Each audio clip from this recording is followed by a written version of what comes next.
Well, I mean, the next recognizable movie is a Hulk Hogan film. Mr. Mr. Nanny was Nanny, just a 3.5. 3.5. It's about a former professional wrestler who's hired to be the bodyguard, nanny, a couple of bratty kids. His adventures, his father's being stalked by a rival. This movie is awful. It's really bad. Some really awful scenes that you Oh, can't the erase villain, from your memory. the villain. Like, I know, but Yeah, go ahead. Hulk Hogan in a tutu. Yeah, and Sherman Yeah, Helmsley's in it as his buddy, who is sort of his old trainer, and he has a limp. Uh, yeah. the father of the kids, I remember he was in Short Circuit. That sort of Austin Pendleton, I believe his name. Yeah. He And then was, you he have was the kid, a guy called Stat. Robert High Gorman was in Leprechaun. Oh, I So you thought have the that kid kid looked familiar. from Leprechaun who said, Fuck you, Lucky fuck you, Charms. Lucky Charms. Just doesn't make any sense. It should be fuck you, Leprechaun. What do Lucky Charms ever do to you? And then you have the guy Thanatos, who is played by David Johansen. David Johansen, whose performance is so over the top, but there is some funny stuff. Of Like, course, yeah. first defy me, then you mock my hair, you're dead. I mean, that's his role. And of course, David Johns is the guy who sang that song, Hot, Hot, Hot. Hot, hot. But this is the And guy who directed his Nanny. hair was terrible. It really was. It was like this awful white guy fro. And then like he's mad at Hulk Hogan or something for fucking it up, and then like he has a metal skull plate. Yeah, it's And this guy had an interesting career, this director, because he directed Mannequin before this. wow. Mannequin's a much better movie. And that's another movie for some reason is low rated. Like that was a movie that's on Rotten Tomatoes is like one of the worst rated movies for some reason. I saw a list somebody, like you could click on what worst movies you've seen and that was on there. I was like, why is Mannequin on there? I don't think it's that bad. And I then, mean, yeah, I like the movie. I I think like it's a fun Mannequin. 80s comedy. A And, lot better than this. but I mean, before, real quickly, I mean, the other director, he also did The Shrimp on the Bar with Cheech Marin. He did Yeah. Kid in King Arthur's Court. Yeah. And he also produced video games. He produced some more Mortal Kombat video games, Yeah, the interesting director enough. Michael Gottlieb, yeah. And His last name, I don't know if he was the same guy responsible for like doing the pinball machines or not. I don't know, Gottlieb. Because there was a lot of Gottlieb pinball machines for a huh. while. I don't know for sure. Yeah, he produced Paperboy, the updated version in 1999.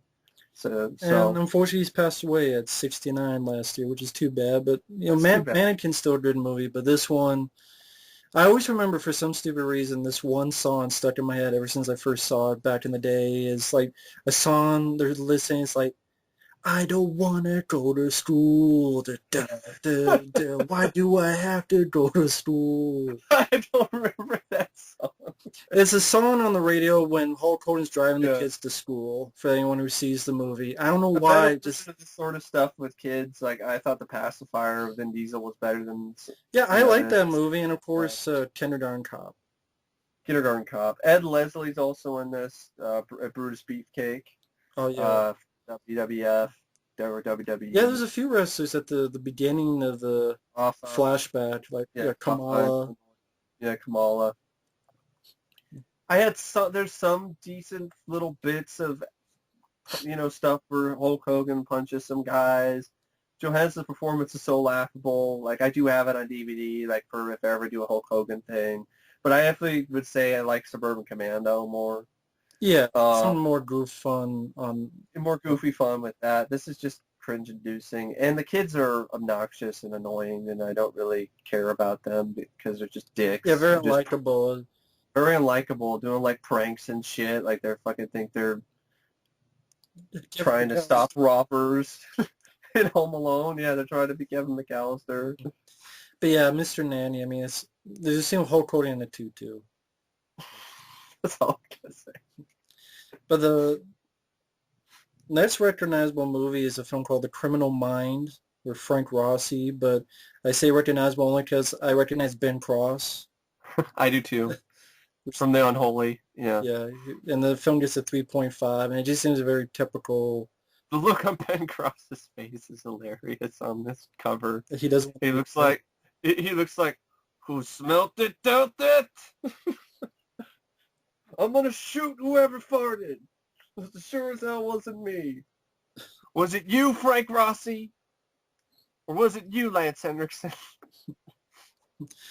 And real enough, in the same year, there is a Mummy film, which I didn't know, called The Mummy Lives, which gets a 3.6, and it stars Tony Curtis. That's pretty awful. The Mummy Returns from the Dead. The worst mummy movies out there, and it's on DVD for some reason. Yeah. A mummy becomes obsessed with a woman which he thinks is the reincarnation of his dead lover. Never seen it, but... I never saw that plot before. Oh, wait, I did, in The Mummy, the Universal Studios movie with Boris Karloff, and a million other mummy movies. Yeah, I can't really say much about it other than the title pretty much says it all. Based on an Edgar Allan Poe story? Well, I guess the director, Gary O'Hara, was the second unit director. What did it get, like a 3-point something? The Mummy Lives 3.6. It's the last film he directed. Before this, he directed stuff like The Bitch. This is an infamously terrible movie starring, what's her name? A bitch. Jackie Collins, who is a bitch, by the way. So, it's perfect casting. I did not know that. That had some really bad lines of dialogue in it, like talking about, do you want to be in the pit with the snakes? Do you think do you want to fuck with the snakes or something? Do you like to be fucked or some shit like that? Like lines of dialogue like that. I'm like, I guess this guy worked on the screenplay of the 80s Phantom of the Opera. I like that movie. Based upon the screenplay by in 1989. Interesting. And then the next one that's recognizable is a film called Tomcat, Dangerous Desires, which the plot is pretty funny. It's written by Paul Donovan. I've heard of it. I haven't seen it yet. And it stars Richard Grieco. And it stars Jackie. The plot is basically Jackie, a scientist involved in genetic research, meets Tom, a young modern dancer who's suffering from a degenerative nerve disease. And Jackie experiments with using genetic material taken from a cat to cure him. And yes, the guy's name is Jackie. It's not a chick. But the cure has side effects, and Tom begins to take on feline characteristics that may turn him into a monster. So I guess Jackie is a scientist that meets Tom and then helps him, whatever. I got it mixed up, whatever. It's probably a pretty awful movie. The situation is further complicated by Tom's attachment to Imogen and Jackie's growing jealousy as she fears the loss of her patient and lover.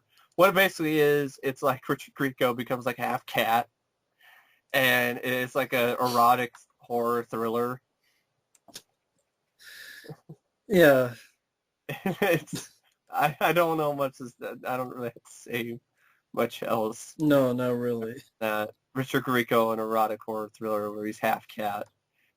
This stars Marion Diabo, who was in The Living Daylights with It's a long fall. James Bond, James Bond, Living Daylights with Timothy Dalton. Yeah, it is a long fall. Yeah, so that's Tomcat. I had nothing to say about the film, which... Tomcat, Dangerous Desires. So I was just remember the trailer. I was just like, Richard Grieco, half cat. And the next film is directed by Worthless Teeter, Purple People Eater.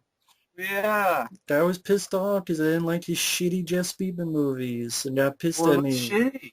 They're shitty work.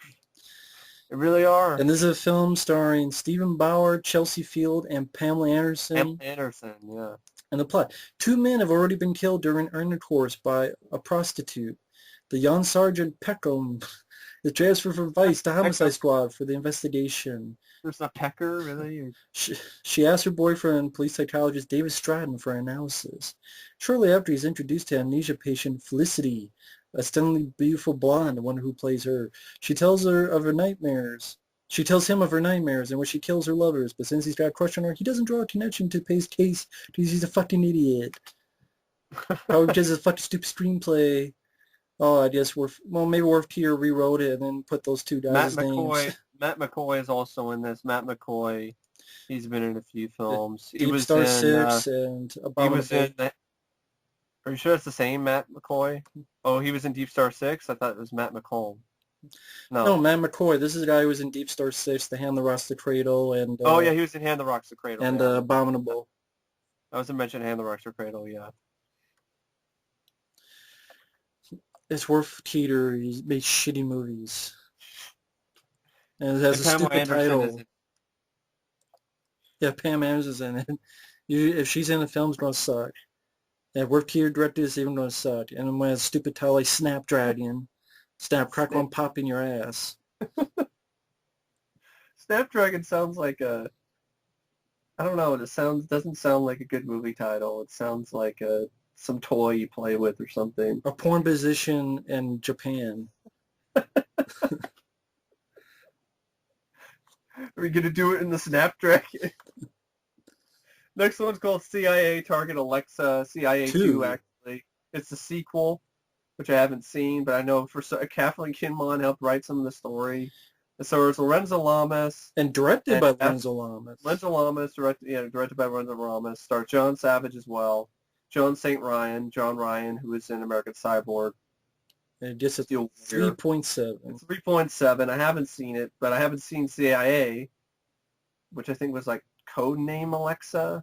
So this is like Target Alexa. These are like TV movies, I think, where Alexa is one of the best, but her handiwork is done for terrorists. I think they were PM Entertainment films, I believe. PM Entertainment films, I guess. Yeah, they were PM Entertainment. She's finally captured. It's up to CIA agent Graver to turn her against her latest employer, who has diplomatic immunity. Graver was one of the best at the CIA, but since the chip has been stolen, he has to use Alexa to find it. Alexa's too tough to turn on her own, so Graver must find the key to unlock her conviction while he's working. Alexa's boss is working on Graver. Sounds pretty dull. Just been revoked. I mean, and I like Kathleen Kinmont, but mostly for her performance in Bride of the Reanimator. But I would give it a one sit through. Just PM Entertainment around this time has some fun action in their movies. Yeah, they did. Who knows? Lorenzo Lamas a little bit worried because there's not very many good movies he's in, really, to be honest. Yeah, he did one I didn't mind. I believe it's called Bad Blood. Face of Death or something he did was okay too. I don't remember. I haven't seen that one. Faces of Death, or not Faces of Death. That's he's starting Faces of Death. That's he's in the remake Faces of Death. That's what it is. I know a lot of people remember him from the Snake Eater movies, which I haven't seen any of them. I haven't seen any of them. I know there's quite a few. I have them, but there's 3 of them. Next one. I think even Mask of Death. Yeah. The next one, though, on the list, it's a 3.7. Oh, I've seen clips on YouTube of this with Michael Biehn. I mean, and Nick I would Cage. give it 10 out of 10 in terms of entertainment factor, just for the scenes with Nick Cage. It's called Deadfall. Because Nick Cage in this is just on coke. Hilarious. He's like on cocaine. He's got a bad wig, fucking mustache. Michael Biehn is looking at him like, "Why am I in this movie? What am I he's doing doing here?" Stuff like he has this one of the most funny Nick Cage, yeah, renditions of the word "fuck" I've ever seen. He's just like "fuck," it's just like. It has to be seen to be believed, this crazy stuff. Like, okay, baby girl, who sent you? Who sent you? Who would try? Someone's gonna kill me, man. Who would try to kill you, Eddie? The fucking hangers! He's like, what am I, a fucking retard, man? Am I a fucking retard, huh? I know what this is. He was trying to stuff me out because of his greasy little nephew being around. Well, vive la fucking France, man! It's funny to, do, impressions and shit, but this is like Nick Cage unhinged, man. Yeah, not held back. And he's barely in it, but like he's the best part of it because he's just unhinged, coked up, and just it's hilarious. The movie itself's not much really. It's kind of pretty dull. When Nick Cage dies, it kind of loses your interest. But it's crazy. He's got a hell of a cast. I mean, Michael Biehn, Nicolas Cage, James Coburn, Peter Fonda, Charlie Sheen plays some guy named Morgan Fat Script. It's a weird name. I think he's like a pool player or something like that Talia Shire from Rocky. from Rocky. Even Renee Estevez. Even has Mickey from the Monkees. Oh yeah, Renee Estevez from Intruder. Yeah, she was in that. And even one of the Monkees, Mickey Dolenz, is in it. Exactly. It's directed by Christopher Coppola, who is related to Francis Ford Coppola? Francis Ford Coppola. Oh, because Nick Cage is related to Yeah. Coppola. His real name is Nicolas Coppola. Yeah. So, and the basic gist of the plot is after he accidentally kills his father, Mike, during a sting, Joe tries to carry out Mike's dying wish by recovering valuables that Mike's twin brother Lou stole from him years earlier.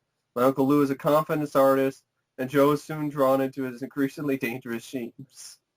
That's it. That's the plot. It's not a very interesting or enjoyable or enthralling movie, except for the scenes with Nick Cage being ridiculously over the top. Hi, fucking yeah! Yeah, I mean, would you say it deserves a 3.7? Yeah. Okay. But let me put on my, if it's just the Nick Cage scene, we get a 10 out of 10 for me. I haven't seen Deadfall, but I've seen the clips, and they pretty much tell the whole story. That's the only reason why anybody would, why I would recommend anyone to watch it, is for the Nick Cage scenes. The next recognizable film I can see is Son of the Pink Panther. It's just a 3.7. Roberto Benigni. That guy, for some reason, they got him the star in it. And, I mean... Blake Edwards directed it. I mean, it's really sad. I mean, Blake Edwards, that's a very accomplished director. I mean, he directed the original Pink Panther, a lot of the sequels. The Peter Sellers, with the Peter Sellers films, the classic Pink Panther movies. I think he directed a movie, was he the one that, Skin Deep, which I liked with... John Ritter? With John Ritter. It has an absolutely insane glow-in-the-dark condom. I think it's like condom scene, yeah. Dildo scene or something. It is condom, yeah. It's pretty funny. He also did Victor Victoria. But he also did like A Fine Mess, which is a pretty bad movie with Howie Mandel. He did Blind Date with Bruce Willis, which I had fun with. His probably most famous one is doing that film 10 with Dudley Moore and Bo Derek. Yeah, that and probably stuff like Breakfast at Tiffany's and the Pink Panther. The Pink Panther films, yeah. Yeah. And now he did this. Well, this is not one of the better Pink Panther movies. Yeah, Son of the Pink. Roberto Benigni is just nowhere near as funny or as good as Peter Sellers. And even before this, they tried to replace Peter Sellers with some other dumbass guy and it didn't work. It was just one of those, like, no Peter Sellers, no Pink Panther. I mean, even Steve Martin didn't do a good job, in my opinion, as Pink Panther. So, and Roberto Benigni was good in a film that he would be in later, where he won an Oscar for Life is Beautiful. Yeah. But then he would go on to be in that awful live-action Pinocchio movie, where then he would never be seen or heard from again. So, well, the next one was just a 3.8.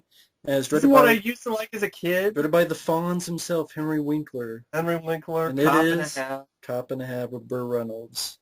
It's a 3.8. Which I remember a positive review by Roger Ebert. Yeah. I'm like, you like Cop and a Half, but... You know. I think, like, for Gene Sistoy, it was connoisseur. For Roger Ebert, people would give him crap for stuff like Cop and a Half. Or I give them both crap for liking Speed 2.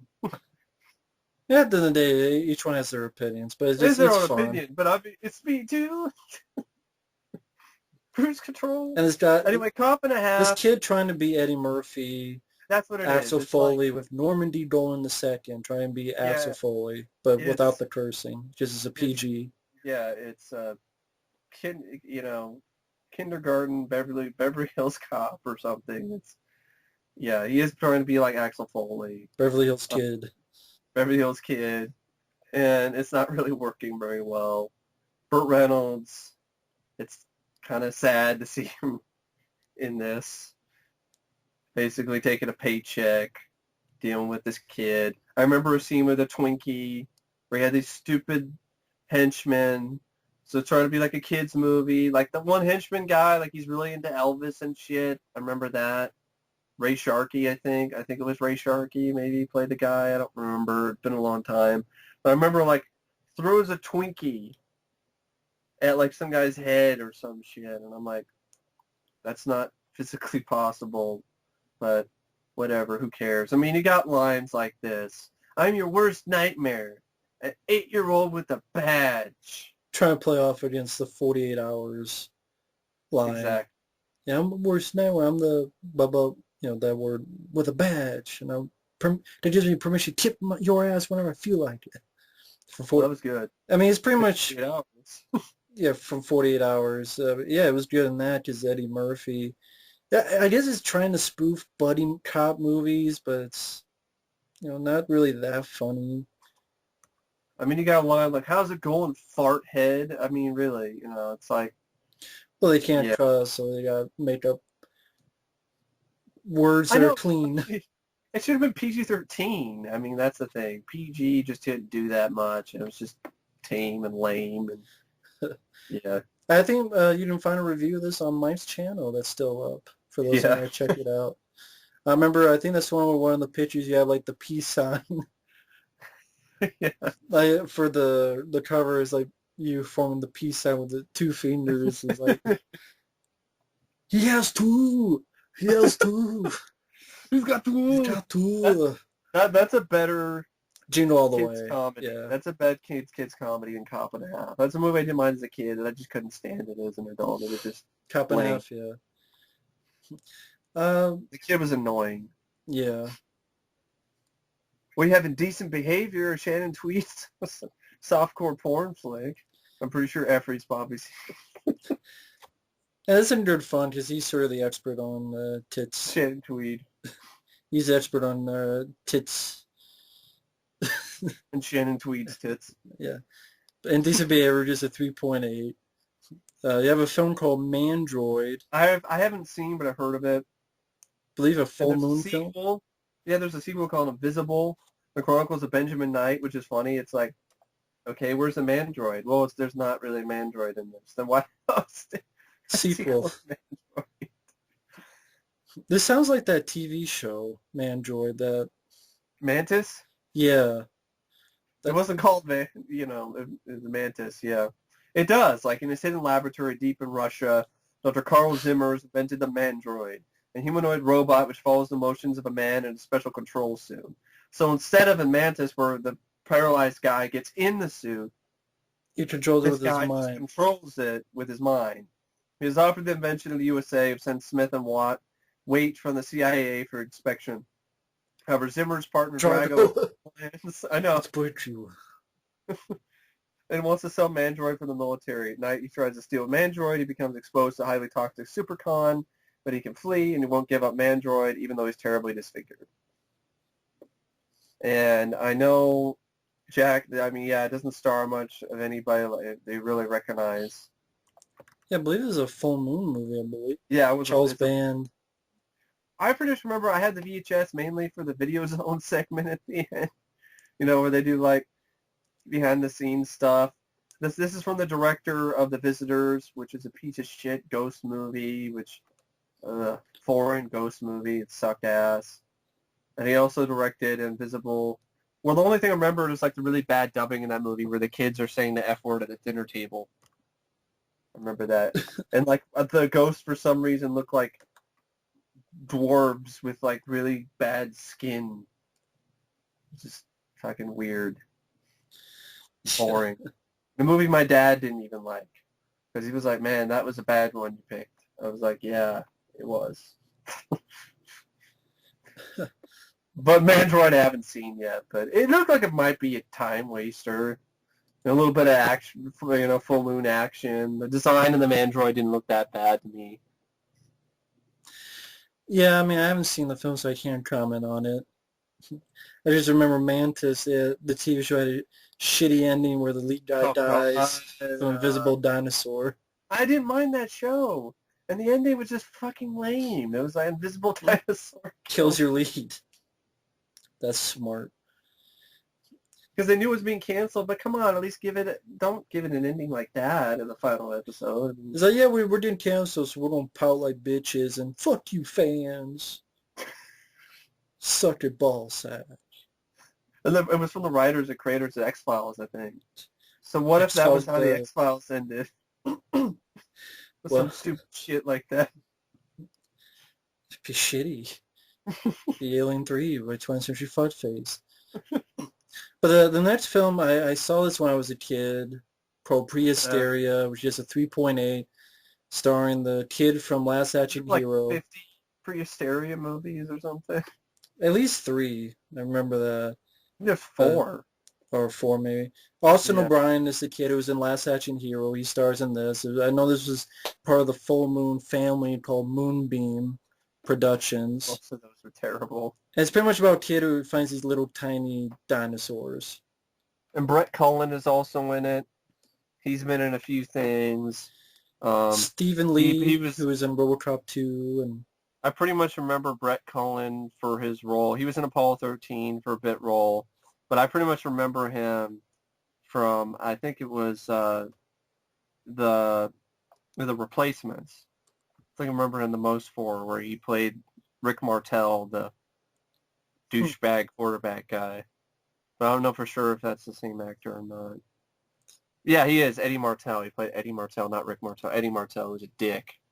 Who's the guy who asked his guys to flip Keanu Reeves' truck upside down or whatever. Oh, okay. So I remember him for that. So he's in this. I haven't seen it either, but I know there's 4 of them or whatever. I don't know. The concept just... I remember the effects being decent for a low budget, like the little animatronics of the dinosaurs. Yeah. Or it was, it was a cute little family movie, but I haven't seen it since I was a kid, so it might change if I saw it again. It might be like well, cut in half. I'm probably sure I like that more than the next film.